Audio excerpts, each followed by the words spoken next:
Buen día, profesor. Buenos días. Muy buenos días a todas y a todos. Gracias por esperar. Hoy vamos a comenzar una nueva unidad dentro de nuestro curso y a partir de aquí hasta lo que acaba, vamos a profundizar en algunas cuestiones que ustedes ya han podido apreciar por encima en las clases pasadas acerca de historia económica, que son los fundamentos de la doctrina neoclásica, o más bien de la teoría neoclásica. A partir de ahora vamos a hacer énfasis en los postulados económicos ortodoxos para contrastarlos también con la parte heterodoxa que ya revisamos en la primera unidad de este curso. Naturalmente se van a dar cuenta que las categorías de análisis, los fenómenos que se estudian son muy diferentes y son abordados desde una perspectiva un tanto más subjetiva. ¿Qué quiere decir esto? Que se pone en el centro de la discusión a la participación del individuo y no tanto a las relaciones entre individuos como actores fundamentales de los procesos económicos. Vamos a ver sobre todo que vamos a transicionar también desde una teoría objetiva del valor que apreciamos en la primera unidad con las citas de Marx, y por objetiva nos referíamos a que el valor es el resultado de un proceso de trabajo, al cual en sus diversas etapas se les adiciona valor, que es una magnitud cuantificable del tiempo de trabajo socialmente necesario que se requiere para constituir mercancías bajo condiciones medias de producción. Aquí vamos a analizar un enfoque con base en el cual los precios recogen su nivel de parámetros que tienen que ver, sí, con costos de producción que son asumidos y optimizados por los productores, pero sobre todo son el resultado de procesos de negociación que ocurren en la esfera mercantil, en la cual, por lo general, es la oferta la que define el ritmo de crecimiento de una economía, o más bien el funcionamiento de los mercados. La oferta es quien propone los precios y los propone en función de su nivel de productividad y en función del nivel de concentración de mercado de las empresas que están participando dentro de ese, de ese mercado. Vamos a hacer primero, bueno, más bien, esta última parte del curso se divide en dos partes. La primera habla de los fundamentos de la teoría microeconómica, neoclásica, y la segunda habla de aspectos de microeconomía intermedia y avanzada, que son pues fallas de mercado, sobre todo teoría de juegos, competencia en condiciones imperfectas, poder y concentración de mercados, pérdida de bienestar y eficiencia económica. De tal suerte que cuando ustedes terminen este curso van a tener un muy buen panorama acerca de los postulados centrales de la economía predominante. Y por predominante me refiero a que ideológicamente y pragmáticamente es la más socorrida por tanto por los estudiosos de la economía como por los analistas y aplicadores o ejecutores de la política económica. Y pues vamos a ver también cuáles son aquellos postulados formales. Con formales me refiero a que vamos a ver un poco de matemáticas a lo largo de esta última sección, que pues sustentan o explican estos postulados que vamos a estar revisando de aquí para adelante. Hoy vamos a dar inicio también revisando una lectura del libro de Mankiw. El libro de Mankiw es un manual muy completo, pero evidentemente muy neoclásico, acerca de los principales temas que se revisan por lo general en un curso de microeconomía intermedia y avanzada. También vamos a valernos de otros dos libros, uno de los cuales es el escrito por Varian, y el otro escrito por Pindick. Ambos pues recogen también estos postulados formales de microeconomía ortodoxa, que son la base del estudio de la economía en general, pero sobre todo de la economía ortodoxa. Quiero comentar diciéndoles que, adelantarme un poco a la lectura y decirles que en economía existen dos enfoques de análisis, el enfoque microeconómico y el enfoque macroeconómico. Cuando hablamos del enfoque microeconómico, hablamos de la interacción de individuos dentro de mercados, y no solo de individuos, sino también de empresas. Pero nuestro nivel de análisis se reduce, o más bien se remite a la explicación de qué es lo que define el valor y cómo este valor es útil para poder llevar a cabo intercambios dentro del mercado. Y dentro de mercados particulares, por lo cual el principal objeto de análisis son los equilibrios parciales que ocurren dentro de los mercados. Después está el enfoque macroeconómico, que se refiere, y este se va a abordar a profundidad en el curso de Economía 2, se refiere a todas las variables que impactan en la actividad económica de los mercados individuales, pero no se generan dentro de ellos. En otras palabras, son variables de agregados, de mercados agregados, en los cuales están implícitas también otras variables que probablemente están fuera del modelo de oferta y demanda agregada. Y digo probablemente porque también en el análisis de la macroeconomía microfundamentada, que es también otra propuesta teórica de la escuela neoclásica, pero ya de la escuela neoclásica en sus etapas más contemporáneas, estamos hablando de la microeconomía, perdón, de la macroeconomía microfundamentada que surge a partir de la revolución post-keynesiana, perdón, no keynesiana, es decir, más bien de la reacción, por así decirlo, a la teoría de Keynes, que ya habíamos revisado un poco la sesión pasada, es decir, es esta respuesta que tienen los economistas ortodoxos a la doctrina heterodoxa por excelencia, que es la keynesiana. Ellos descubren que las variables de análisis de Keynes no pueden ser inscritas dentro del modelo microeconómico, y lo que hacen más bien es hacer adaptaciones para poder hacer que encajen. Entonces, por eso digo que cuando estudiamos economía hablamos de variables que probablemente no se inscriben en el análisis de mercados, de mercados individuales, no se pueden inscribir dentro de ellas. Y hablamos, por ejemplo, de variables como el desempleo, que sí que puede ser circunscrita a el análisis del mercado de trabajo, pero el propio análisis del mercado de trabajo no fue formalizado, sino hasta después de que son sintetizadas las ideas de Keynes, y que se pone énfasis y especial atención en el análisis de la curva de Phillips, que es el análisis que mide la relación entre el nivel de ocupación de una economía y la inflación dentro de la misma. Pues otras variables que probablemente no corresponden al análisis microeconómico tradicional, pues están naturalmente el balance, la balanza de pagos, es decir, todos los análisis que se hacen sobre el comercio exterior, el crecimiento de los precios también, la teoría monetaria, en fin. Todos estos temas son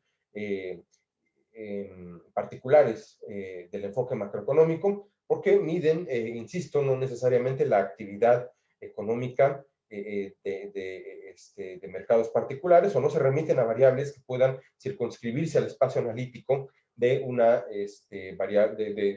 un mercado concreto, sino que más bien corresponden a fenómenos que son el resultado de procesos de integración de actividad económica en distintos mercados, y que ocurren de manera acumulativa a lo largo del tiempo.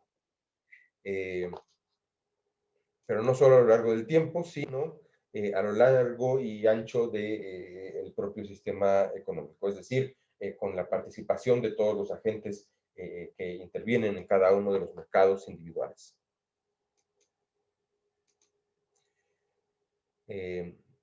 Pero bueno, el segundo enfoque, el enfoque macroeconómico, si bien también fundamentado, pues va a ser objeto de la materia del siguiente semestre. Aquí vamos a concentrarnos en el análisis microeconómico. Pero quería subrayar que las dos, cuáles son las características de los dos enfoques. Ahora, el enfoque macroeconómico es realmente reciente. Habrá entrado en boga, si acaso, a partir de la aplicación de la política económica keynesiana. Comenzó a ser tomado en serio, a pesar de que también los economistas austriacos habían tenido ya algunas aportaciones respecto a cuestiones de política económica, pero empezó a ser tomada en serio como un nuevo enfoque de la economía, a partir de que comenzó a ser vinculada a las decisiones de política económica y empezó a servir como un instrumento para hacer análisis aplicables a modelos de política económica. Antes de eso, el análisis de la economía se circunscribía más bien a entender los fenómenos, los procesos y las variables que permitían el funcionamiento empresarial de la misma, más bien el funcionamiento de las empresas, el funcionamiento de los individuos, las relaciones que había entre producción y consumo, pero a partir de que comienza a despuntar el análisis macroeconómico con las propuestas de Keynes, y un poco antes con las propuestas de los austriacos, el enfoque de la economía como ciencia aplicado a la toma de decisiones políticas ya adopta también el análisis de otras variables, como pueden ser, pues justamente, cómo incentivar los niveles de desempleo, cómo incentivar al mismo tiempo el crecimiento económico con el fin de evitar las crisis, cómo atender problemas sociales como el de la desigualdad, cómo evitar la caída del desempleo, cómo evitar el incremento desmedido de precios. Sin embargo, pues antes de que tomara relevancia el enfoque macroeconómico, quien se preciaba de ser economista era exclusivamente un buen microeconomista. ¿Qué quiere decir esto? Que la microeconomía formaba parte al 100% de la teoría económica que se enseñaba en las universidades. Y es sobre todo a partir del siglo XX que este nuevo enfoque también toma el enfoque de la macroeconomía, comienza a compartir espacio en las aulas universitarias en las cuales se enseña economía. Pero todavía hoy en día se considera que el núcleo teórico de la economía, al menos por parte de los neoclásicos, no está dividido entre la macroeconomía y la microeconomía, sino estrictamente dentro de la microeconomía, de tal manera que se asume sobre todo en universidades de prestigio de corte ortodoxo, que basta con saber microeconomía para poder inferir todos los fenómenos que ocurren en la esfera o en el campo de lo económico. Incluso los fenómenos que pudieran ser macroeconómicos. Y pues bueno, probablemente se topen en algún momento con discusiones de economistas que intentan ignorar o intentan subordinar las posturas ortodoxas al enfoque teórico de la microeconomía. Y esto tiene que ver más que con supuestos estrictamente teóricos o estrictamente epistemológicos, con también pues factores ideológicos y políticos que buscan que en aras de mantener el statu quo de determinada sociedad, sobre todo de sociedades que se precian de ser capitalistas y de libre mercado, pues las teorías heterodoxas son vistas con mucho recelo, son cuestionadas, son enmarcadas en comentarios descontextualizados, comentarios incluso alarmistas, mientras que las teorías ortodoxas, como las que vamos a ver, pues son tenidas como la culminación del conocimiento científico de la economía. A lo largo de estos dos cursos de economía que van a llevar ustedes, pues a mí me gustaría que después de apreciar los postulados de las distintas corrientes de pensamiento, pues ustedes pudieran decir cuál cuerpo de análisis les parece mejor, pero ya con conocimiento, para explicar los fenómenos de la economía. Creo que no es un secreto que para mí el más completo y el más poderoso explicativamente, pues es el paradigma marxista.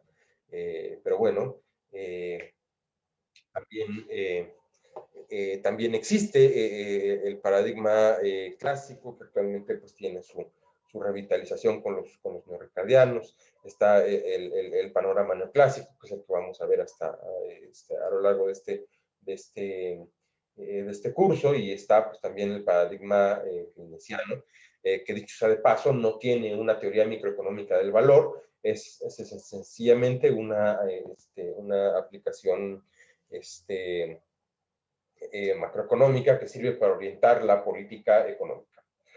Es curioso notar que en Acatlán, en la carrera de economía, hemos llevado, me parece que se va a llevar todavía en el siguiente plan de estudios, una materia que se llama microeconomía keynesiana, y siempre nos hemos estado preguntando cómo es que llegaron los diseñadores del plan de estudio a la conclusión de que podía enseñarse una microeconomía keynesiana si no existen postulados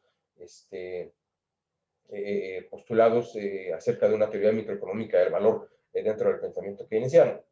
Y más bien lo que yo como alumno y lo que tiempo después, viendo con el método de otros profesores, pues más bien hacen de tripas corazón, como para empezar a ofrecer más bien un curso introductorio de macroeconomía, o bien recuperar los postulados microeconómicos que van a ser después útiles para explicar desde el punto de vista ortodoxo a la teoría neokeynesiana. Y esta materia en Acatlán se ha dado antes de ver el cuerpo teórico keynesiano propiamente, y a mí siempre me ha parecido que es un poco extraño y un poco equivocado tratar de enseñar a Keynes desde una perspectiva microeconómica que él no propuso, y que más bien ha correspondido a interpretaciones que es complicado abordar en un curso que debería justamente proponer a los alumnos un modelo de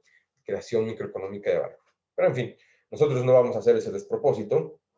Nosotros hemos sido muy, en este curso al menos, muy estrictos en presentar primero la escuela, o más bien los postulados centrales de la corriente marxista, y eso lo he hecho desde un enfoque teórico personal, que es pues presentar las variables o variables que tienen un alto poder explicativo para definir e identificar el funcionamiento de los procesos económicos del sector real.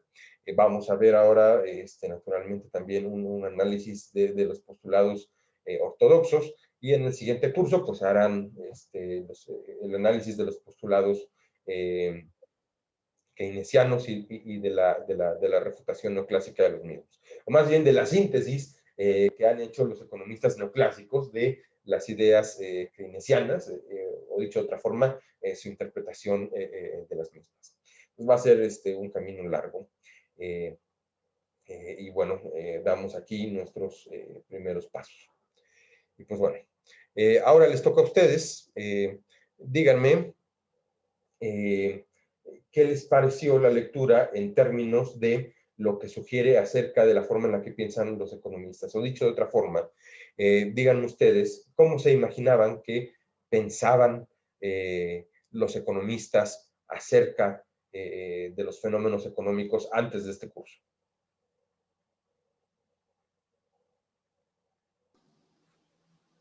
Yo, profesor.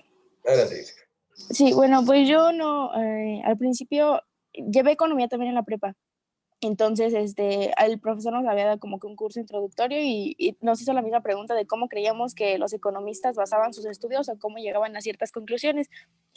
Yo me acuerdo que antes de estudiarla, yo creía, o sea, sí tomaba como que de alguna manera un método científico, porque ya habíamos visto en anteriores clases que la economía también era considerada como ciencia, a pesar de que no utilizaba como, por ejemplo, experimentos, porque en la lectura incluso menciona que no, la economía no puede basarse en experimentos, no es como que los economistas puedan, manipular la inflación o la devaluación de un país nada más para ver si sube o baja o demás. Entonces, en mi perspectiva personal, yo creía que los economistas eran como que tenían una supuesta fila como de donde estaban, por ejemplo, aquí en México. Yo creía que como que tenían una lista de cómo estaban los precios de cada cosa y demás, y empezaban a hacer como que sus cuentas y decían, bueno, si esto baja, entonces esto va a subir. Y, o sea, era como que un análisis, digámoslo así, como pequeño, ¿no? Como nada más de cierta nación. Y bueno, ya viendo la lectura, pues no es así. Llevan un método científico con el cual pues se van a basar en teorías anteriores y también en la situación que se está dando actualmente en donde están ellos. Ujú. Muchas gracias, Jessica. Pues sí, ya tenías noción de que hacíamos un montón de análisis microeconómicos. Bueno, Víctor, adelante. Ya. Bueno, también yo llevé economía en ese entonces en la preparatoria. Principalmente el maestro no era así como de...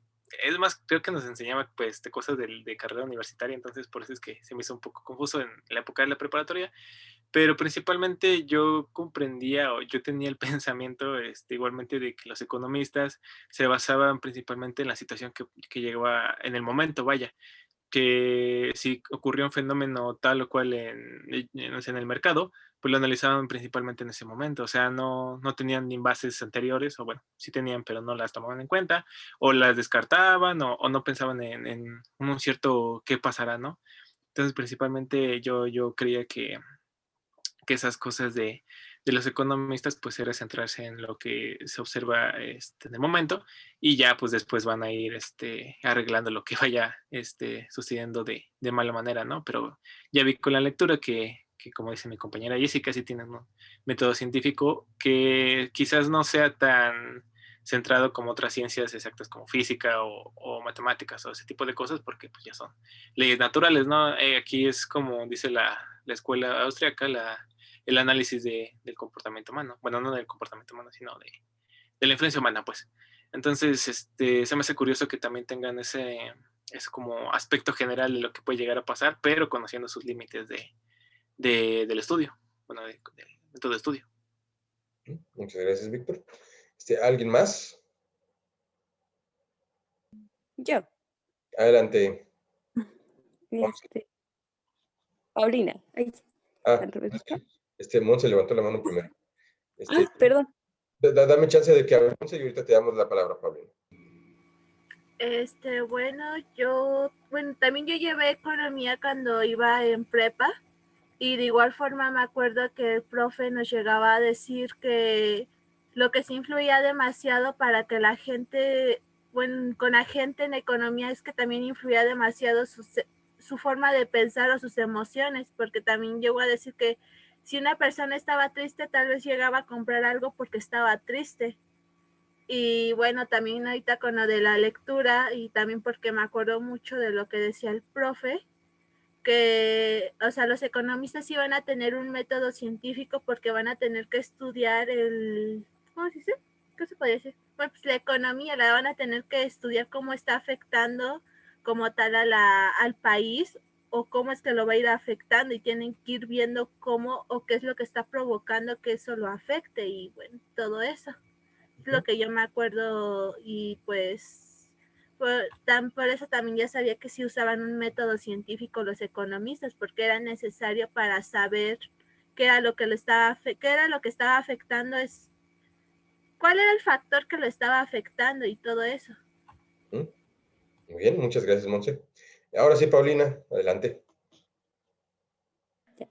Sí, igual quería comentar que, bueno, yo antes pensaba que la economía simplemente se basaba como en sucesos recientes, por así decirlo, pero igual con la lectura me di cuenta que hay muchos factores en los cuales necesita la economía para su estudio, ¿no? Que es como saber sobre los fenómenos anteriores, como tipo prueba y error, para saber qué factores benefician a la economía y cuáles lo perjudican, y no solo eso, ¿no?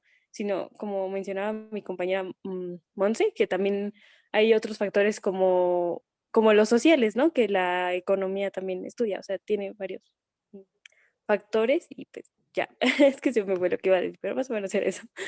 Ok, muchas gracias. Pues sí, la economía hace análisis coyunturales, eso es cierto, es decir, análisis que se remiten a un corto periodo de tiempo, análisis que se hacen sobre variables de situaciones que están ocurriendo, pero también voltea al pasado a tratar de identificar las causas históricas y las causas históricas y sociales que determinan el comportamiento de la economía en el presente.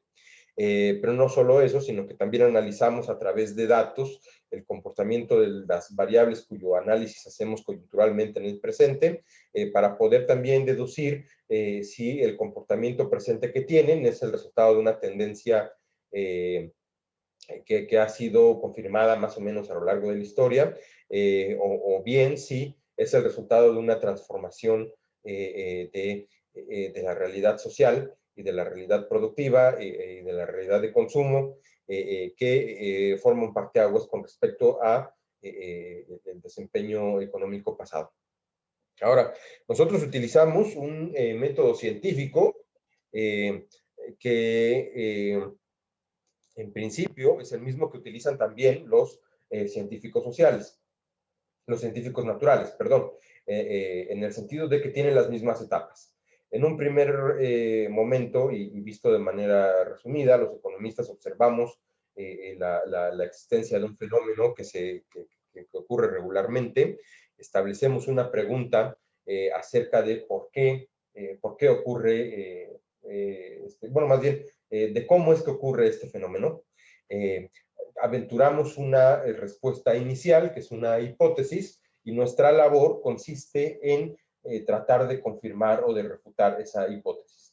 Pero cierto es que nosotros no acudimos a un laboratorio para hacer análisis de contrastación, es decir, nosotros no podemos circunscribir el fenómeno social que estamos apreciando a un entorno controlado, y no podemos reproducirlo siempre. Entonces, lo que tenemos que hacer es hacer mediciones acerca de dicho, de dicho fenómeno, y con base en esas mediciones, hacer modelos matemáticos que sí nos permitan llevar a cabo, a través de parámetros de consistencia estadística, pruebas que permitan refutar o que permitan aceptar las hipótesis que nosotros hemos planteado.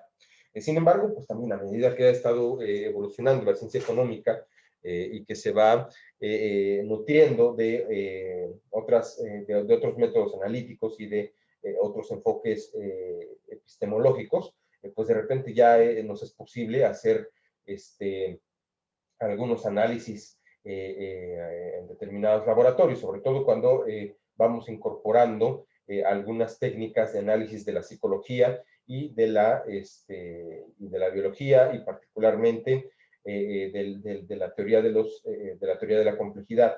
Pero más que nada, nosotros nuestros análisis los hacemos in silico, que quiere decir que nosotros utilizamos sistemas computacionales para poder llevar a cabo estas pruebas de confirmación de hipótesis con volúmenes muy grandes de datos.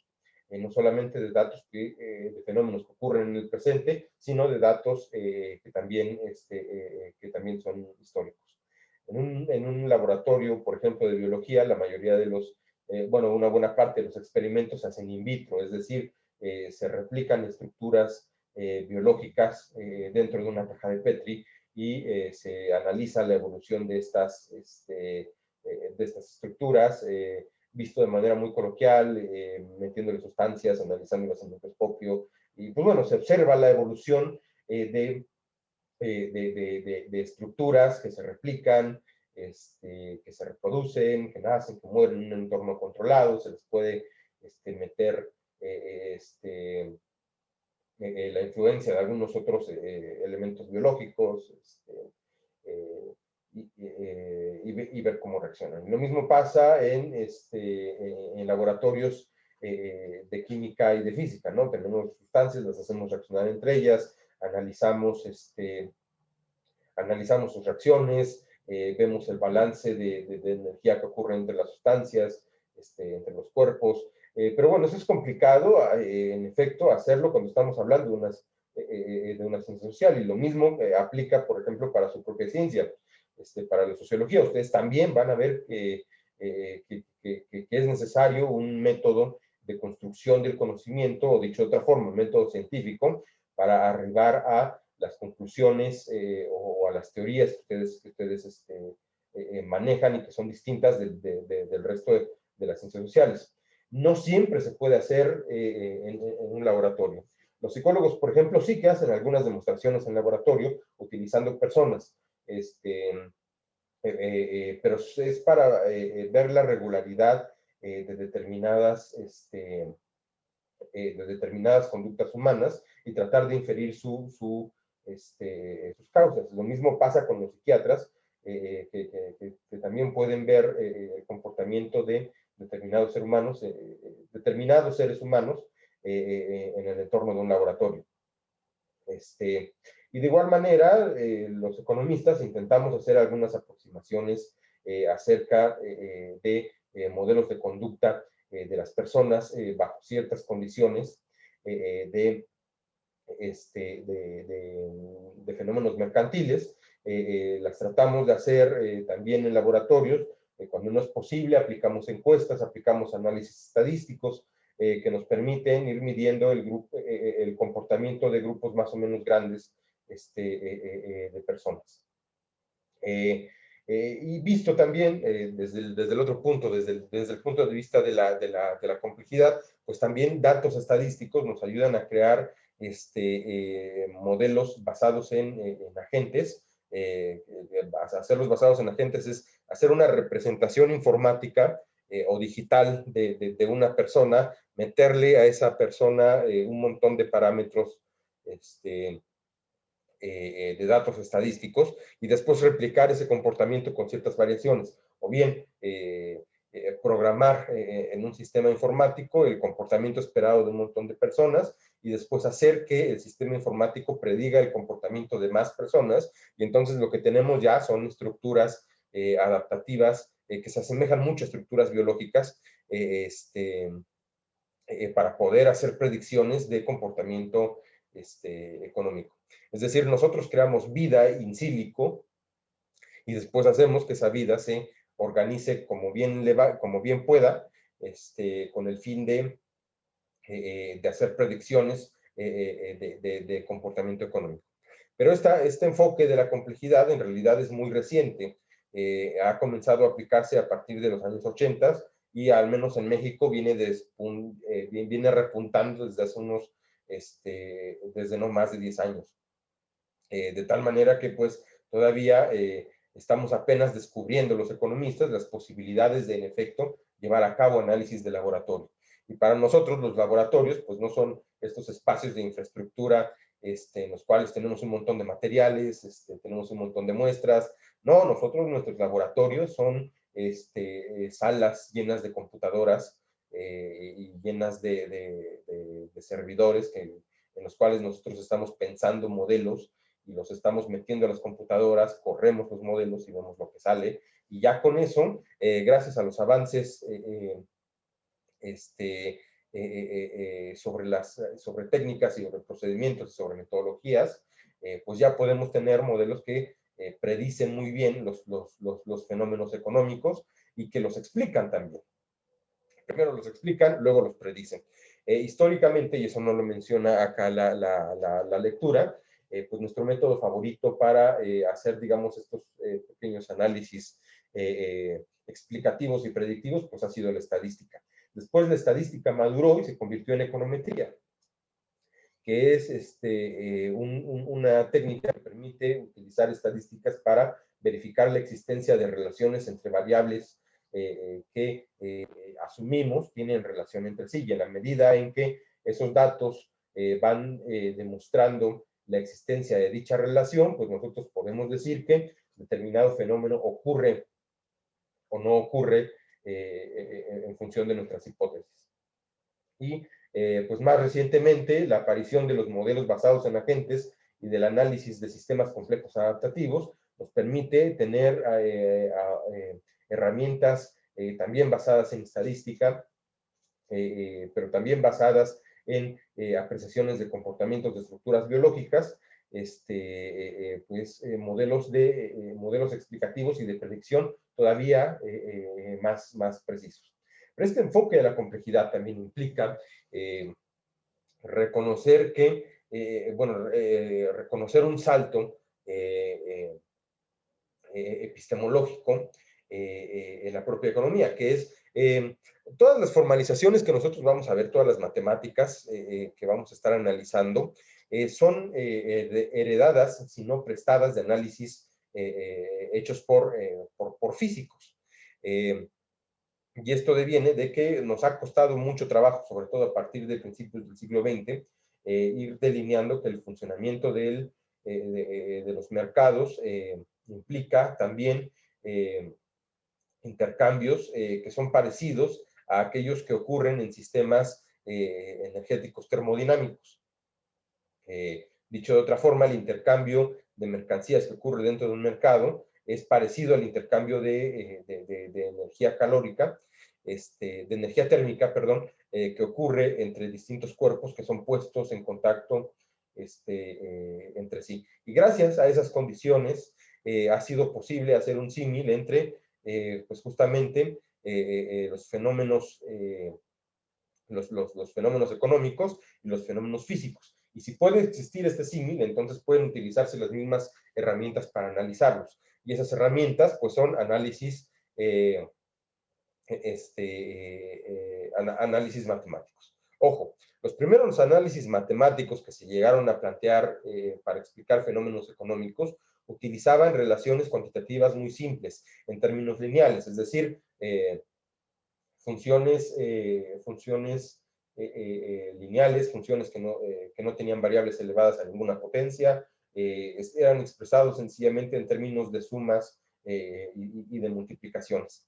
Pero ya cuando la física toca la economía y comienza a ver este símil en el método de explicar los fenómenos, entonces ya metemos un tipo de matemáticas más complejas, más complicadas. Y ya comenzamos a aceptar que los fenómenos económicos no son sencillamente procesos lineales de sumas y restas o de multiplicaciones, sino ya son procesos dinámicos, es decir, que se analizan a lo largo del tiempo y que requieren justamente incorporar un nuevo tipo de matemáticas que permita dinamizar el análisis. Y ya con esto, pues nosotros, sobre todo para hacer explicaciones sobre análisis marginales, utilizamos derivadas, utilizamos integrales, utilizamos funciones funciones matemáticas o ecuaciones matemáticas planteadas en términos de derivadas y de integrales. Utilizamos también muchas matrices, y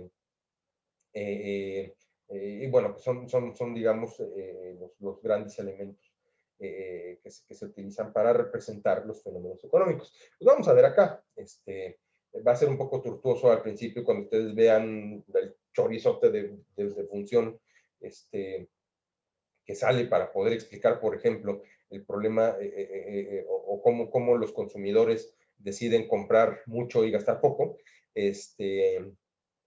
Pero bueno, detrás de esas formalizaciones existe siempre una lógica muy sencilla.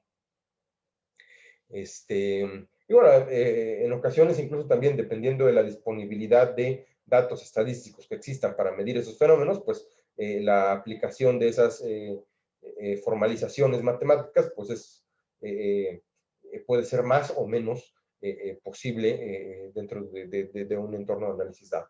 Pero bueno, continuando con las etapas del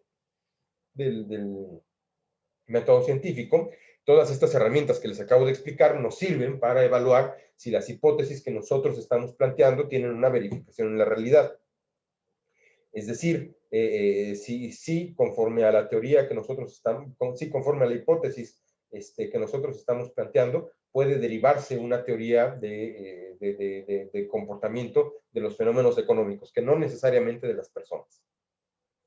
Y si ya tengo mi hipótesis demostrada, y mi hipótesis es correcta para la mayoría, si no es que el 100% de los casos observables de dicho fenómeno económico, entonces puedo establecer una ley económica.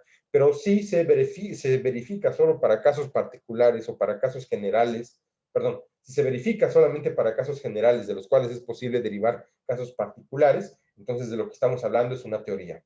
Ojo, que una teoría no es una suposición, ni es una conjetura informada. es el resultado de un proceso de verificación de hipótesis que ha llevado también un conjunto de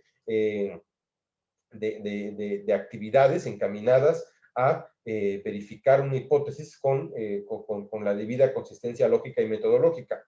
Porque en el lenguaje coloquial nosotros cuando decimos tengo la teoría de que, es tengo la suposición de que, pero no, cuando hablamos en términos epistemológicos, una teoría ya es el resultado de un proceso de contrastación de hipótesis. En economía tenemos leyes, tenemos también teorías. Una teoría, por ejemplo, pues es la teoría general del funcionamiento de los mercados, pero también cuando hablamos de teoría, estamos hablando de un montón de hipótesis confirmadas, de una colección de hipótesis confirmadas que nos permiten analizar y estudiar distintos fenómenos, o explicar más bien distintos fenómenos dentro de un campo determinado de conocimiento. Por eso, cuando hablamos de teoría general de los mercados, estamos hablando de la formación de precios, de la competencia monopólica, de los determinantes de la oferta y de la demanda, de la influencia de la productividad en la determinación de precios, de los distintos modelos de competencia que pueden aplicarse cuando se ha roto la hipótesis de competencia perfecta, de las fallas de mercado, es decir, básicamente de la mayoría de los conceptos que vamos a abordar en nuestro estudio de la economía. Y cuando hablamos de una ley, estamos hablando de un fenómeno particular que ocurre siempre en la misma dirección. En economía, o más bien es común que cuando nosotros pensamos en economía, la primera ley en la que nosotros reparamos, pues es la ley de la oferta y la demanda. En realidad no es que exista una ley de oferta y demanda enunciada como tal, sino en realidad es más bien como una especie de argumento periodístico para poder resumir, y de manera muy torpe además, el conjunto de interacciones que ocurren dentro del mercado. Pero si bien no podemos hacer referencia a una ley de oferta y demanda en sentido estricto, sí podemos hacer alusión a una ley particular, por ejemplo, la ley de Say, que dice que toda la oferta crea su propia demanda, en el sentido de que toda la oferta implica creación y distribución de valor que permite desde los productores dar recursos a los consumidores para poder absorber esa misma oferta. Existe también la ley de Walras, que define también o que explica el proceso de interacción entre oferentes y demandantes dentro de un mercado. De acuerdo con Walras, todo el proceso de oferta y demanda llevan implícitos actos de coordinación que ocurren en función de una subasta sobre el nivel de precios de las cosas que entran en el mercado. En otras palabras, lo que Walras con su ley proponía era que las personas buscan, cuando son oferentes, minimizar sus costos e incrementar sus beneficios, y cuando son consumidores, incrementar su satisfacción disminuyendo el costo que pagan por adquirir mercancías, y como resultado de estos procesos de maximización van definiendo precios dentro del mercado y van igualando las cantidades de bienes ofrecidos y de bienes demandados. Entonces, pues, como podemos apreciar, cuando hablamos de una teoría, estamos hablando de un conjunto de postulados ya definidos para poder explicar un determinado campo, los fenómenos que ocurren dentro de un determinado campo. Y cuando hablamos de una ley, al menos en términos económicos, estamos hablando de comportamientos regulares que se dan en torno a una variable o en torno a un ítem o a un elemento analítico muy bien delimitado dentro de la economía. Ahora, también es parte del método científico aceptar que el conocimiento creado en un determinado momento no tiene por qué ser válido por toda la eternidad. Siempre es parte de tener una actitud científica el hecho de ponerlo todo en duda, incluso las cosas que ya hemos dado por sentadas como resultado de un proceso de contrastación de hipótesis. Y en la economía es lo mismo, siempre estamos tratando de hacer contrastación de la teoría existente con los nuevos fenómenos que van apareciendo a lo largo del tiempo para ver si las teorías pasadas siguen siendo aplicables. Y en general lo que hemos apreciado los economistas es que nuestra economía, nuestra ciencia está todavía en constante cambio a medida que vamos incorporando pues justamente en más herramientas para poder explicar fenómenos que han sido descritos en el pasado como extraeconómicos, como pueden ser los relativos a la conducta humana, los relativos a cuestiones de ética, a cuestiones pues sí, de ética normativa para la filosofía política y para la filosofía económica, cuestiones que incluso tienen que ver con administración pública, en algún momento fueron vistas como fenómenos extraeconómicos, y bueno, ahora las cosas que vayan saliendo con el nuevo enfoque de la complejidad. Entonces, si nosotros llegáramos a ver que la sociedad se ha modificado de tal forma que los fenómenos que antes podíamos nosotros explicar con la teoría ya no pueden ser explicados con esta, pues necesitamos formular una nueva teoría y entonces cuando logramos hacer ese fundamento, puede que las teorías pasadas queden desacreditadas o queden queden obsoletas. Un ejemplo de una teoría o de una ley económica que ha quedado desacreditada y que ha quedado formalmente obsoleta, pues es justamente la ley de Say. Sin embargo, los economistas tenemos una dificultad terrible para dejar el pasado atrás, porque en ocasiones, pues justamente, existen razones ideológicas por las cuales es necesario mantener una determinada teoría. Y esto le ocurre tristemente tanto a los economistas ortodoxos como a los economistas heterodoxos. Keynes decía que a pesar de que nos llenemos la boca diciendo que nuestros análisis son originales siempre, somos esclavos de un economista muerto. Y pues sí, o sea, siempre somos adherentes a una doctrina económica pues ya previamente definida. Pero bueno, algunos economistas exageran con respecto a sus preferencias y convierten a las teorías en dogmas. Y esto sucede más que nada con los economistas no clásicos, pero tristemente también le ocurre mucho a los economistas marxistas.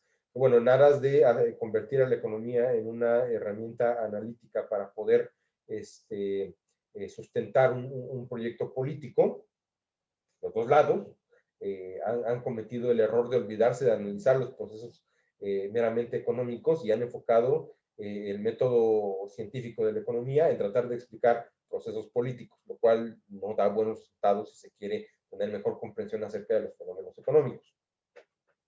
Entonces, pues el mismo, de repente a los marxistas se les concibe como un grupo de activistas políticos enzarzados en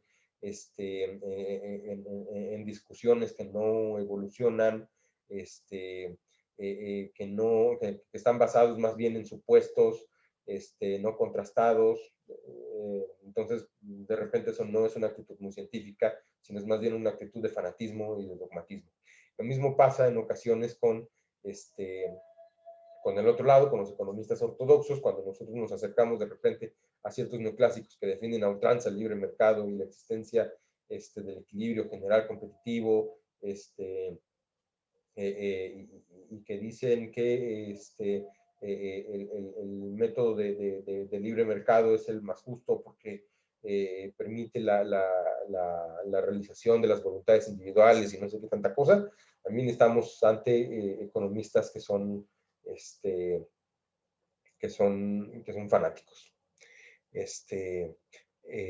Por ahí creo que puse una reflexión acerca del fanatismo de la escuela austríaca en la lista de reproducción de historia del pensamiento económico.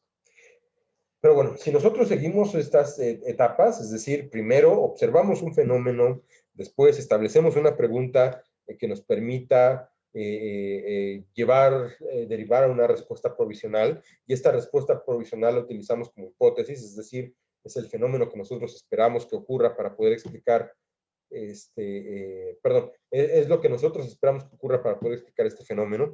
Y después esa hipótesis la contrastamos con evidencia empírica, con evidencia que podemos nosotros extraer directamente de la observación de la realidad, pero podemos también sofisticar mediante la creación de modelos para llevar a cabo dicha contrastación, sean planteamientos matemáticos, análisis estadísticos, análisis de modelos basados en agentes o con el planteamiento de modelos econométricos. Si nosotros logramos comprobar la hipótesis que estamos analizando o que estamos sometiendo a estas pruebas de contrastación, entonces ya podemos nosotros derivar una teoría o podemos derivar una ley. Y esas teorías o leyes son válidas hasta que no exista una nueva forma de explicar el fenómeno de la realidad o hasta que la realidad no cambie.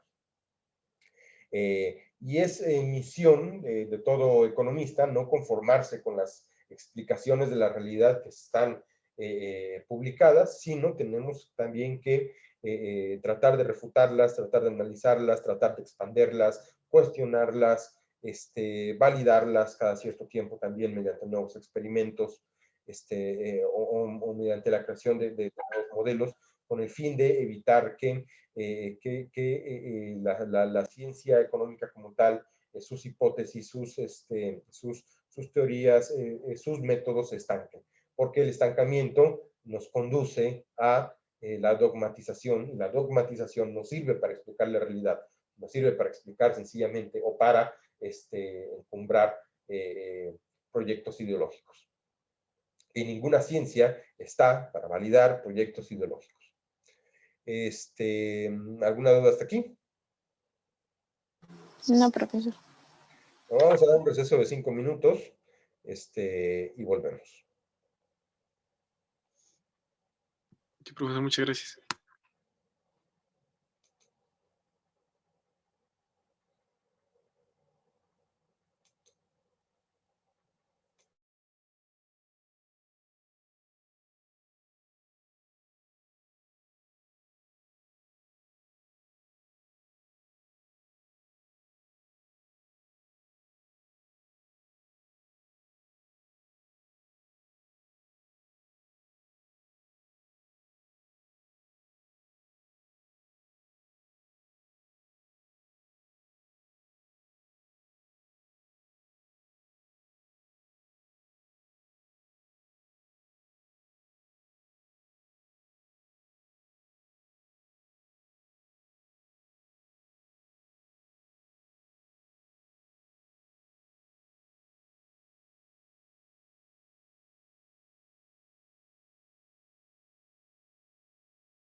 Bueno, pues ya estamos de vuelta. Continuemos. ¿A ustedes ya en alguna de sus materias de este primer semestre ya les habían hablado del método científico?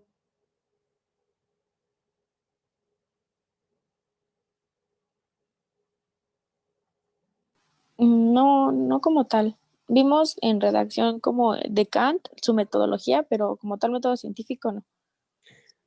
Ok, entonces supongo que tampoco les habían dicho que lo van a usar también como sociólogos. Que yo recuerde, no. Ok. ¿Qué les provoca este descubrimiento de que ustedes también, como científicos sociales, van a tener que aplicar este método?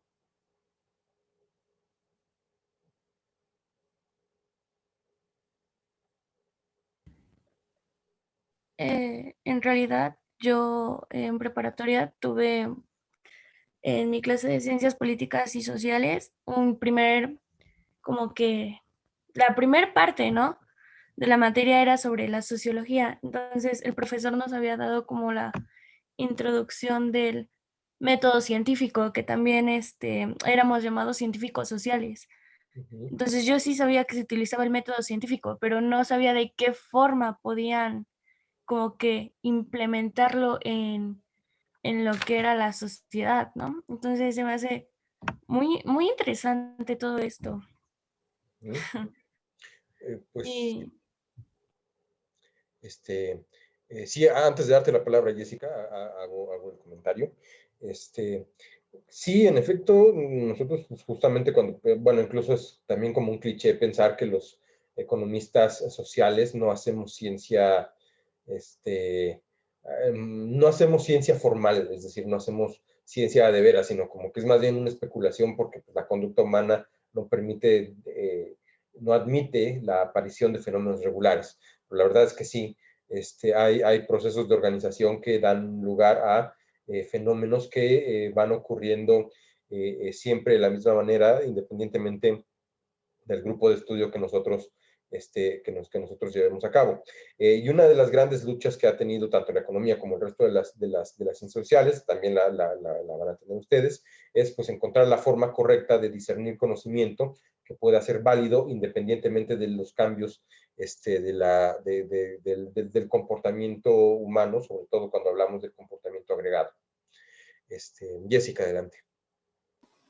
Pues sí, de hecho era como que encaminado a lo que acaba de decir, que se planteaban mucho el discrepar si era necesario o no, el hacer un análisis, una evaluación científica, un método científico para la ciencia social, porque decían que, por ejemplo, en la economía, que sí era basada en números, o sea, sí tenía parte en números, sin embargo, no podía ser tan manipulable como otras ciencias. Por ejemplo, la psicología, que esa sí iba a poder, a pesar de que trabajaba con la mayoría de métodos, más bien la mayoría eran como abstracto porque era el pensamiento humano, era un poquito más fácil porque la conducta se podría ver a través de las acciones humanas. Sin embargo, la economía íbamos a tener que esperar a que dichos fenómenos se dieran para poder analizarlos.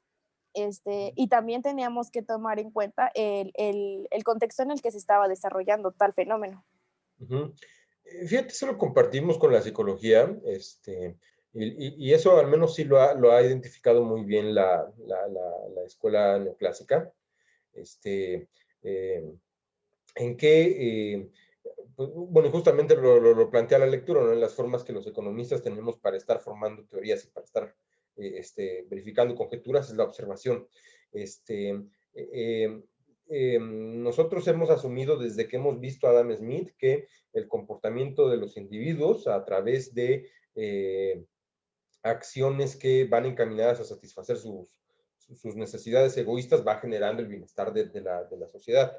Pues bueno, esta idea fue refinada después con los austriacos y ellos decían que pues las acciones humanas en realidad generan cambios y generan fenómenos de gran calado a medida en que se dejan, en que se les permite actuar libremente. Y más bien lo que interesa no es tanto el comportamiento social agregado, sino el comportamiento individual de los individuos en cada uno de los mercados.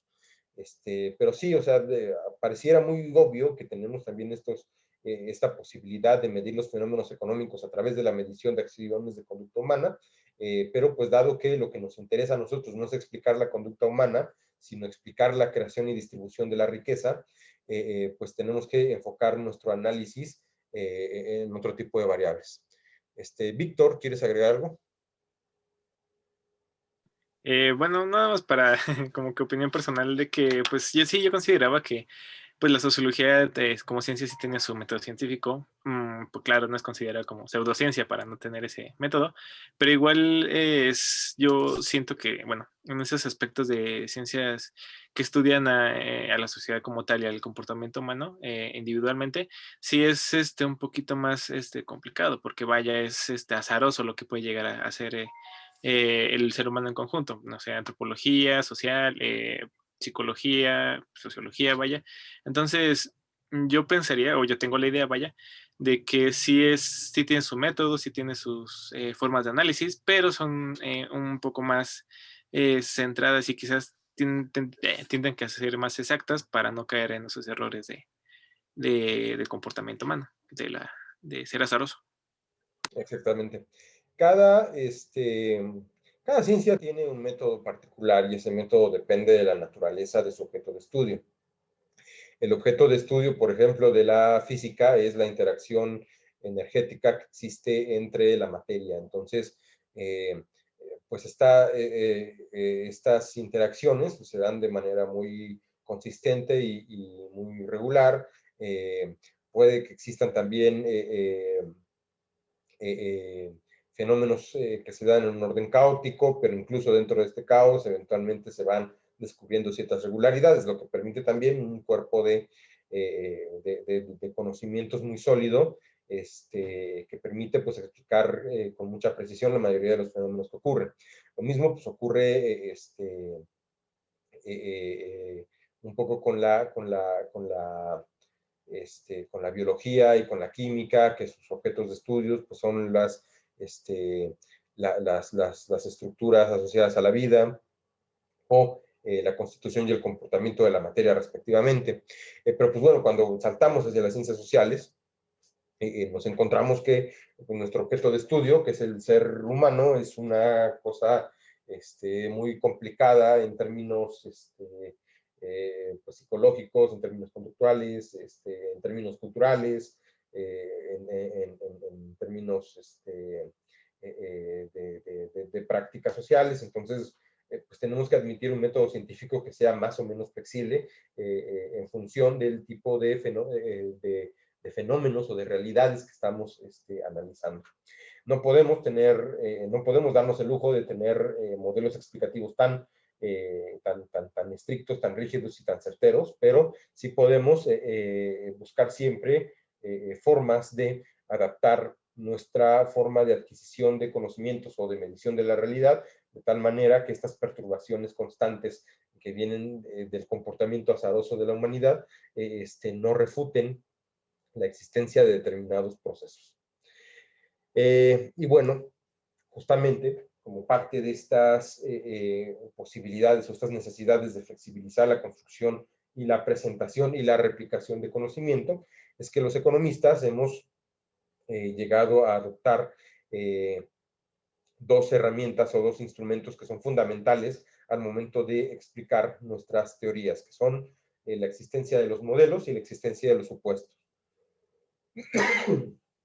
Milton Friedman decía que la realidad social en muchas ocasiones es tan compleja que no es posible suponer que podemos establecer sencillamente una teoría y explicar que esta teoría sea suficiente para poder explicar todos los fenómenos y sus derivaciones, sobre todo cuando se trata de fenómenos económicos.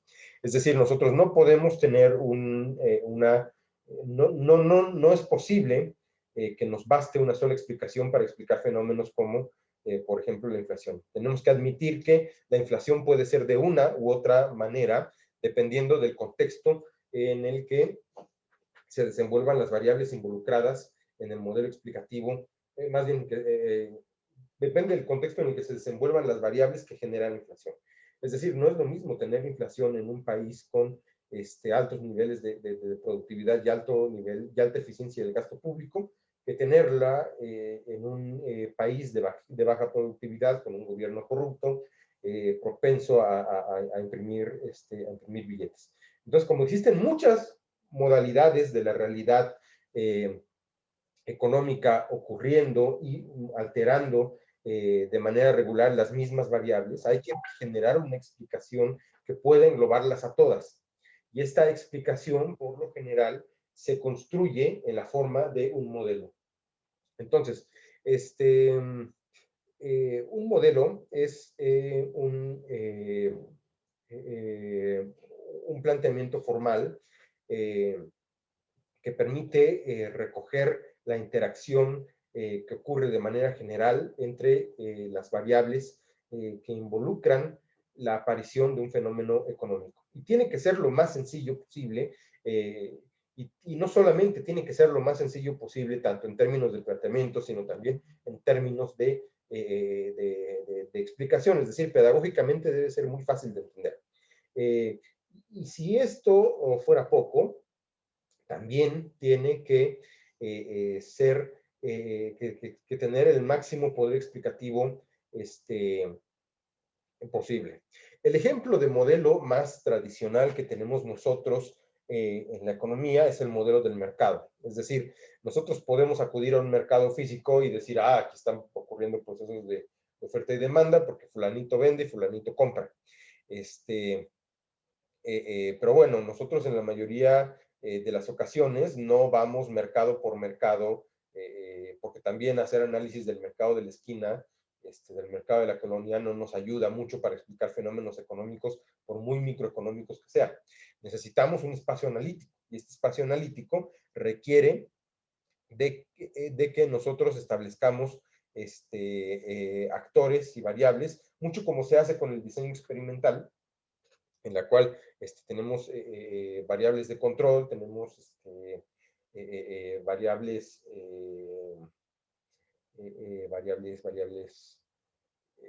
variables, no, ¿cómo se dice?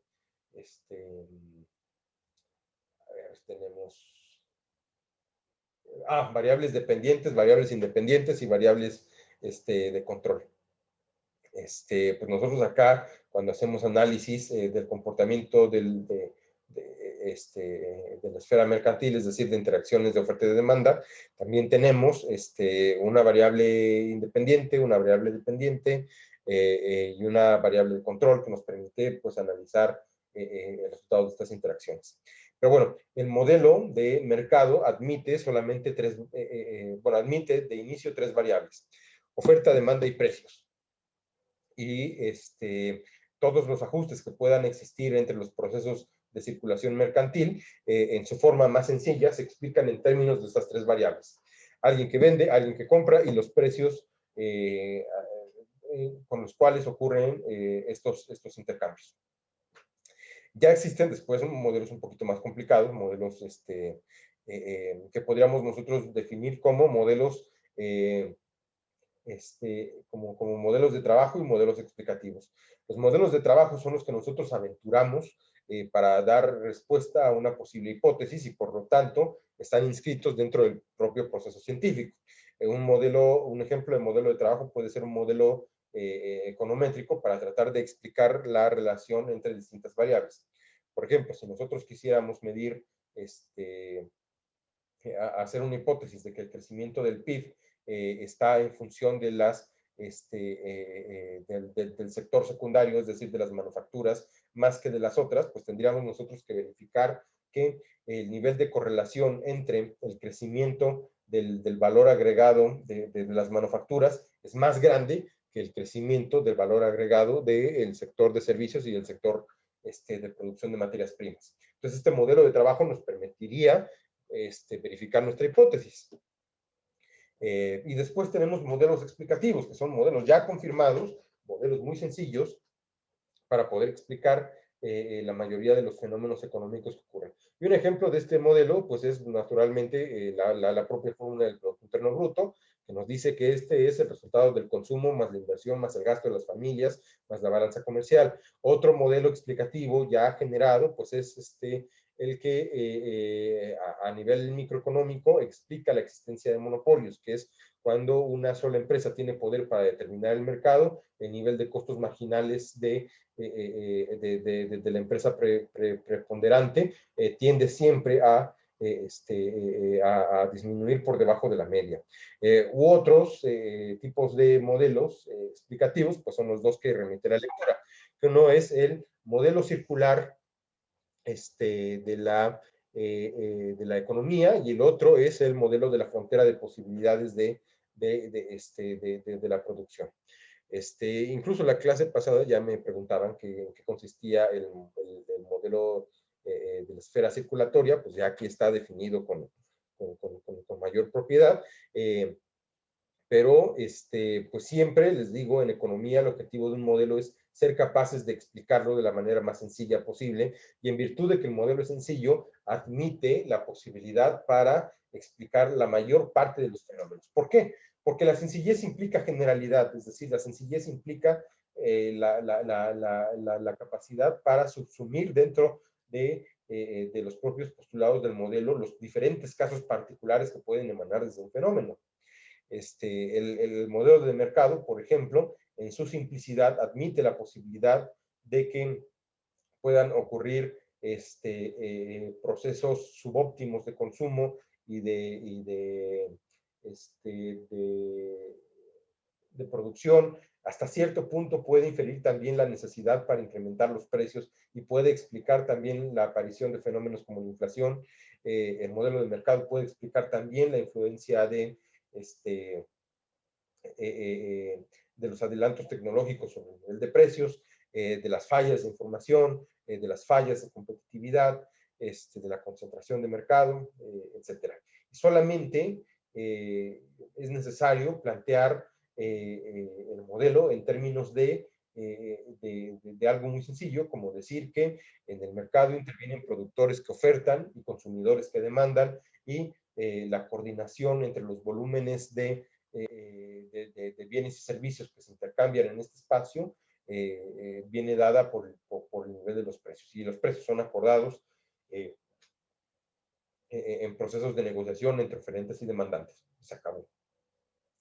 El modelo de economía circular dice que la riqueza que que existe dentro de una economía es generada por aquellos que ofrecen empleo y por aquellos que generan productos, bienes y servicios, y es después trasladada en forma de salarios o en forma de compras a los distintos otros sectores de la economía. Pero cuando llega a los individuos en forma de salario, los individuos constituidos en familias se convierten en consumidores y utilizan esa riqueza para adquirir bienes y servicios. Pero esa riqueza, ahora que ha pasado de ser un instrumento de consumo, se convierte en un instrumento productivo al permitirle a los productores seguir generando mercancías, bienes y servicios, y seguir pagando insumos y otro tipo de servicios a aquellos sectores o aquellas empresas que les son auxiliares.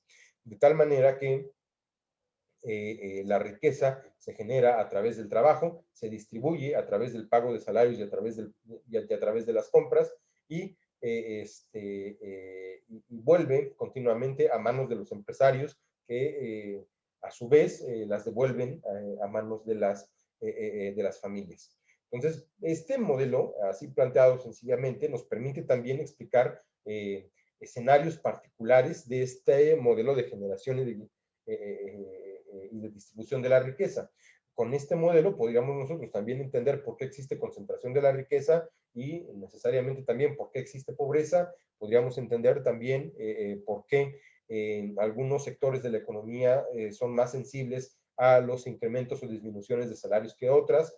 Podríamos entender por qué también hay familias que tienden a consumir productos de baja calidad y por qué hay otras que tienden a consumir productos de altísima calidad, e incluso familias que ya no logran gastar todo el dinero que tienen, y por el contrario, familias que no tienen ni siquiera para subsistir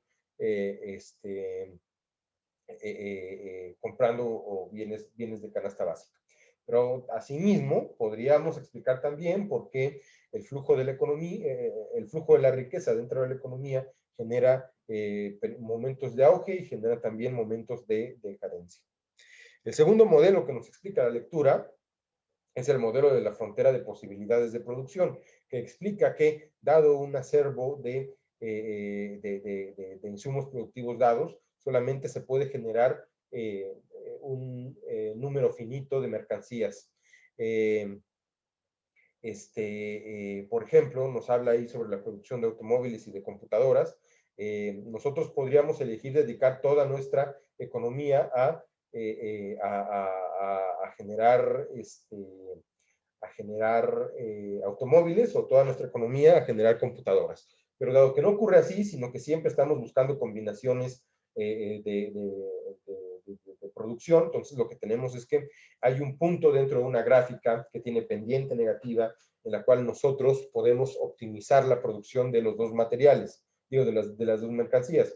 Entonces podríamos nosotros generar el máximo nivel de computadoras sujeto a la producción de un nivel máximo de automóviles. Y si nosotros llegáramos a optimizar estos niveles de producción, entonces todos podrían tener con mucha facilidad, todos podrían consumir dentro de la economía un número más o menos equitativo de automóviles y de computadoras. Vemos también en el modelo que un adelanto tecnológico en cualquiera de las dos industrias genera también la posibilidad para que la otra genere mayor volumen de sus mercancías. Por ejemplo, un adelanto tecnológico en la industria de la computación eleva la cantidad de computadoras que pueden ser producidas, pero también incentiva a que exista una mayor cantidad de producción de automóviles. De tal manera que todo punto, toda combinación que se dé por debajo de esta curva es una óptima, es una subóptima, perdón, en el sentido de que se están dejando de utilizar determinados recursos productivos que no están generando la cantidad necesaria de alguno de los dos, de las dos mercancías. Y por otro lado, un punto que está por encima de la curva implica ya un escenario imposible, en el cual sería indispensable dejar de producir una cosa para poder producir otra. Y todo esto pues, nos remite también a las nociones que habíamos visto dentro de la sesión de los principios de economía, de que toda decisión de producción y toda decisión de consumo implica la necesidad de explorar determinadas alternativas, y una vez que ya nosotros optamos por una alternativa, estamos dejando de recibir los beneficios del resto de las alternativas. Es decir, nos enfrentamos siempre a disyuntivas, y en el enfrentamiento de las disyuntivas asumimos siempre también un determinado costo de oportunidad. ¿Bajo qué condiciones admitimos o dejamos de admitir una alternativa o nos metemos o asumimos un mayor costo de oportunidad? Pues ya eso depende. Entonces, la palabra depende es muy común en el vocabulario de los economistas porque todo siempre está circunscrito a una condición, si bien no de optimización, sí a una condición de contexto que nos remite a las posibilidades de que una situación sea subóptima. Es decir, siempre nosotros estamos tomando decisiones en función de que tomemos otras decisiones previas, o en función de que existan determinadas condiciones que propicien o no la toma de decisiones. Por eso siempre estamos diciendo todo depende. Oye, por ejemplo, ¿me conviene comprarme un refresco o me conviene tomar agua simple? Pues depende de si lo que quieres optimizar es tu satisfacción organoléptica, pues te compras el refresco. Si lo que quieres es optimizar tu salud, pues te tomas el agua simple. Que oye, me quiero comprar un carro para ya no andar en bicicleta e ir al trabajo en bicicleta. ¿Me conviene comprar el carro? Pues depende. Si lo que quieres es optimizar tus tiempos de traslado hasta cierto punto, suponiendo que en la ciudad en la que vives no hay tráfico y tienes dinero suficiente para hacerte cargo de pagar la gasolina, mantenimiento, pagar tenencia, pagar verificación, entonces te conviene el carro. Pero eso bajo el supuesto de que tienes el dinero suficiente y de que en tu ciudad no vas a estar gastando un montón de gasolina sencillamente por estar parado en el tráfico con el motor encendido, pues te conviene. Si lo que quieres es más bien pues, optimizar tu salud, vives en una ciudad en la que hay mucho tráfico, en la que cuesta mucho hacer las verificaciones, pues te conviene seguir usando el transporte público o te conviene más seguir utilizando la bicicleta. Es decir, siempre hay condiciones que hay que verificar antes de poder tomar una decisión o antes de suponer que el modelo va a funcionar de cierta forma. Por eso, otra de las cosas que tenemos que siempre tener en cuenta acerca de los modelos económicos es que siempre están sujetos a condiciones que pueden o no ocurrir a lo largo del proceso de interacción de las variables que explica. Y esas condiciones pues, son los famosos supuestos. El supuesto más grande que tenemos los economistas se conoce como ceteris paribus, que es si todo lo demás permanece constante, si todo lo que no corresponde a las variables que analiza el modelo permanecen constantes, entonces el comportamiento esperado en el modelo va a ocurrir. Por ejemplo, regresemos al modelo del mercado por ser el más sencillo. Si todo lo demás se mantiene constante y es posible llevar, más bien, déjenme se los estructuro.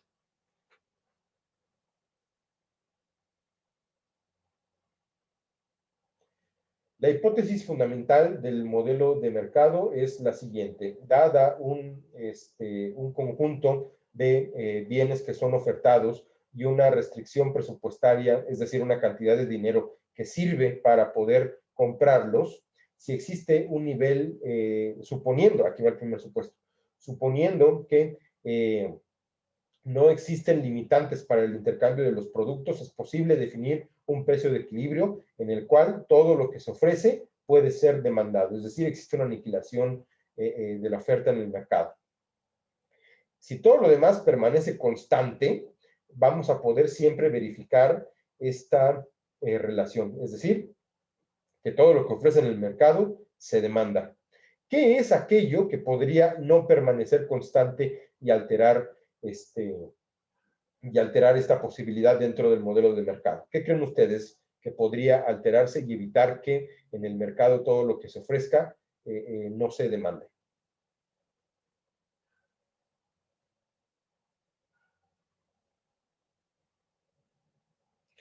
O dicho de otra forma, ¿qué podría pasar para que dentro de un mercado no sea posible verificar que la oferta es igual a la demanda?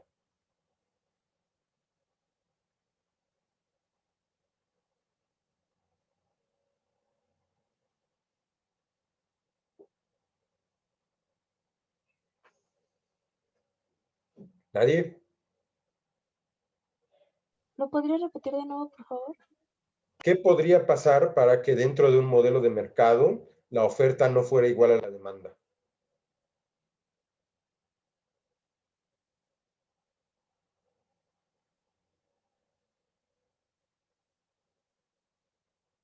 ¿Eso tiene que ver con la frontera? ¿Con las posibilidades de la frontera? ¿O No, algo así? estamos viendo otro modelo, un modelo más sencillo del mercado. O sea, recuerden, la hipótesis del modelo de mercado, la hipótesis más sencilla del modelo de mercado, es que toda oferta le corresponde un volumen igual de demanda siempre y cuando exista un nivel de precios de equilibrio. Es decir, que la oferta es igual a la demanda. ¿Qué debería pasar para que este supuesto o para que esta hipótesis no se cumpliera?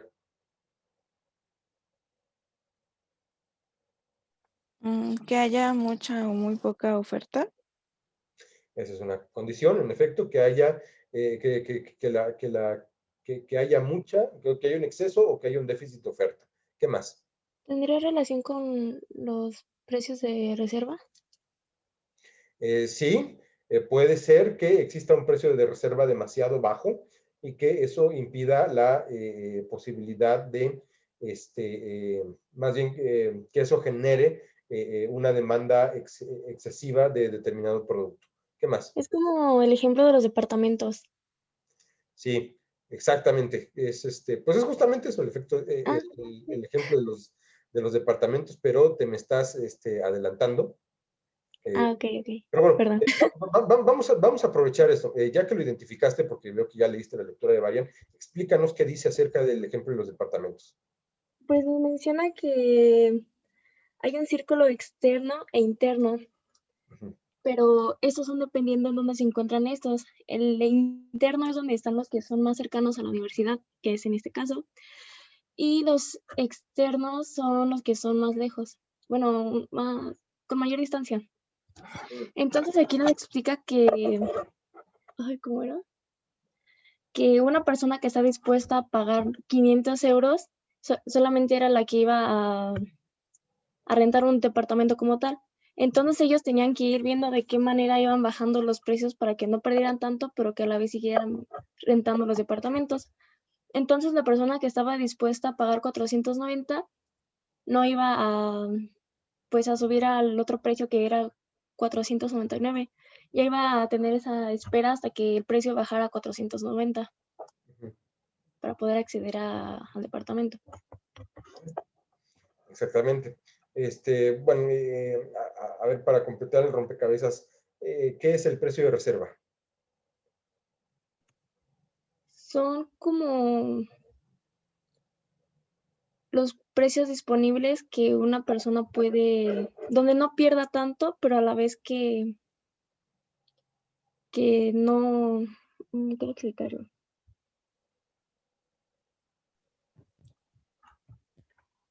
Podría ser Es, bueno. A ver, deja que Lina acabe la idea.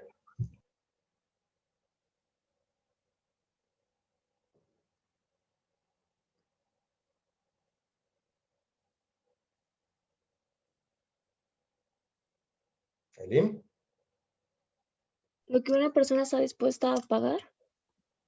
Más o menos. Más o menos. No lograste acabar la idea, pero estabas muy cerca. Víctor. Ok. Bueno, el precio de reserva me suena así como un tipo de supuesto o cotización con respecto a lo que se quiere o desea comprar. Por ejemplo, si está, no sé, ofertado, bueno, el departamento, yo tengo el precio de reserva o cotización de que puedes establecerse en tal o cual precio. Entonces, en cierta manera sería como que el análisis, ¿no? De cuál es mi cantidad a gastar, pues. No. En realidad el precio de reserva es el precio al cual nos es indiferente adquirir uno de dos bienes dentro de una canasta de consumo. Es decir, acá en el ejemplo de los departamentos tengo la posibilidad de comprar uno que está en el círculo cercano de la ciudad, que me cuesta 500 euros, o tengo la posibilidad de adquirir uno más lejos, que probablemente me cueste 400 euros. Si yo tengo disponibles para gastar 490 euros, pues me va a dar igual si compro el que está en el círculo central o el que está en el círculo exterior. Podría, por ejemplo, pues, conseguir pedirle prestado a alguien los otros 10 euros que me hace falta para el que está dentro del centro de la ciudad y pues ya me quedo con ese departamento. Digo, pues, no me alcanza con 490, entonces me quedo con el otro. Pero en términos de bienestar, pues los dos me generan la misma bienestar, el mismo nivel de bienestar. Pero bueno, supongamos, aquí es por ejemplo un ejemplo de cómo el modelo se distorsiona, que yo solamente llego al mercado con 400 euros y no tengo la posibilidad de conseguir los otros 500 euros. Mi precio de reserva se convierte en 400, se convierte en 400 euros, pero ahí ya no me da igual comprar uno u otro. Ahí ya solamente tengo suficiente para comprar el que se encuentra, el que se encuentra dentro de la ciudad. Cuando se tienen precios de reserva demasiado bajos, es decir, prácticamente eso significa que me da igual consumir cualquiera de las cosas que existe dentro de un mercado porque tengo dinero suficiente para pagarlo. Cuando mi precio de reserva es alto, la cantidad de bienes a los cuales yo puedo aspirar disminuye.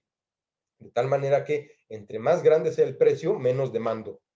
Pero entre más bajo sea el precio, más posibilidades tengo para poder comprar. Pero bueno, los precios de reserva son un caso especial dentro del modelo de oferta y demanda, o dicho de otra forma, dentro del modelo de mercado. Pero bueno, para responder a nuestra pregunta, ¿qué podría hacer que dentro de un mercado todo lo que se ofrezca no se demande? Pues una posibilidad puede ser que la oferta es insuficiente para satisfacer la demanda. Es decir, tengo 10 personas que quieren cada una comprar un departamento, pero solamente tengo 4 departamentos. Entonces, no va a ser posible que la oferta sea igual a la demanda. Por el contrario, si tuviera 20 departamentos y solo 10 personas, pues tengo un exceso de oferta. ¿Y qué es lo que produce ese exceso de oferta? Que se rompa la condición del precio de equilibrio. Porque si yo tengo demasiados departamentos, tengo que venderlos a un precio muy bajo. Pero si tengo muy pocos, entonces tengo que venderlos a un precio muy alto. Eso siempre y cuando la demanda también sea suficiente. Otra condición es que exista un precio de reserva muy alto o muy bajo. Si existe un precio de reserva, un precio de reserva muy alto, la mayoría de los consumidores van a poder consumir probablemente un número limitado de casas, suponiendo que la oferta sea suficiente. Pero si el precio si el precio de reserva es muy bajo, pues todo el mundo va a querer consumir o comprar una casa, y puede que las casas no sean suficientes para tener, para tener esa demanda. Otro ejemplo, otro supuesto que podría generar a que no se cumpliera esta relación en el mercado es que existan impuestos. Si aparte del precio de equilibrio yo tengo que pagar un extra, que es un impuesto, entonces voy a querer consumir menos del bien, del bien en cuestión, porque estoy entregando una parte de mi riqueza que no se va a ni a la satisfacción de mis necesidades, ni al mejoramiento del sistema productivo. Es decir, es como si el gobierno con el impuesto me estuviera robando, pero en realidad no es que me esté robando, es que lo voy a usar para otra cosa. Y esas otras cosas pues ya escapan del análisis del modelo. Es decir, cuando todo lo demás, todo lo que no pertenece a las 3 variables del modelo permanecen constantes, es decir, cuando no hay impuestos, cuando no hay exceso de oferta, cuando no hay exceso de demanda, cuando no hay precios de garantía o precios de reserva, cuando hay competencia perfecta, cuando hay bienes homogéneos, cuando hay libre intercambio de la información, cuando no hay barreras de entrada o barreras de salida del mercado, sí puedo verificar que existe esta relación de que todo lo que se oferta se demanda dentro del mercado. Pero esos son los casos especiales del modelo de mercado, y para poder considerarlos hay que incorporar la existencia de determinados supuestos. Aquí en el ejemplo de los departamentos, suponiendo que todos los individuos ganaran 500 euros, entonces todos podrían adquirir un departamento en la zona centro de la ciudad. Pero si ese supuesto no se cumple, entonces más bien será necesario que algunos que tengan el ingreso suficiente vivan en el centro de la ciudad, y los que no, pues vivan en las zonas periféricas. Pero suponiendo que les da igual también el lugar donde vive, podría verificarse esta cuestión. Si resulta que los que ganan poco les interesa más vivir en el centro de la ciudad, entonces van a tener que hacer un esfuerzo adicional para conseguir la cantidad de dinero necesaria para adquirir la casa en el centro de la ciudad.